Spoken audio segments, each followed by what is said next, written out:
पालघर जिल्ह्यात वाढत्या उष्णतेच्या पार्श्वभूमीवर एक धक्कादायक घटना समोर आली। उष्माघातामुळे एका महिलेचा मृत्यू झाल्याचा प्राथमिक अंदाज व्यक्त करण्यात येत असून या घटनेमुळे जिल्ह्यात खळबळ उडाली। हवामान विभागाने आधीच पालघर जिल्ह्यासाठी उष्णतेचा येलो अलर्ट जारी केलेला असताना ही घटना घडल्याने प्रशासनाच्या आपत्कालीन तयारीवरही प्रश्न उपस्थित केले जात आहेत। मिळालेल्या माहितीनुसार पालघर जिल्ह्यातील वरई फाटा म्हणजेच वरई नाका परिसरात गुरुवारी दुपारच्या सुमारास ही घटना घडली। संबंधित महिला सफाळेच्या दिशेने जाण्यासाठी बस स्थानक परिसरात आली होती। एसटी बसने चढण्याच्या तयारीत असताना तिला अचानक अस्वस्थ वाटू लागलं।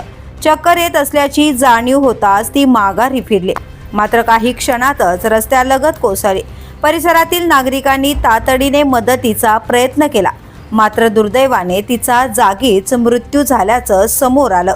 मृत महिलेची ओळख अद्याप पटलेली नसून पोलिसांनी मृतदेह ताब्यात घेऊन मनोर ग्रामीण रुग्णालयात पाठवलाय। या प्रकरणी पोलिसांकडून पुढील तपास सुरू आहे। वाढत्या उष्णतेच्या पार्श्वभूमीवर नागरिकांनी दुपारच्या वेळेत अत्यावश्यक कामाशिवाय बाहेर पडू नये, भरपूर पाणी प्यावे आणि स्वतःची काळजी घ्यावी असे आवाहन प्रशासनाकडून करण्यात येते।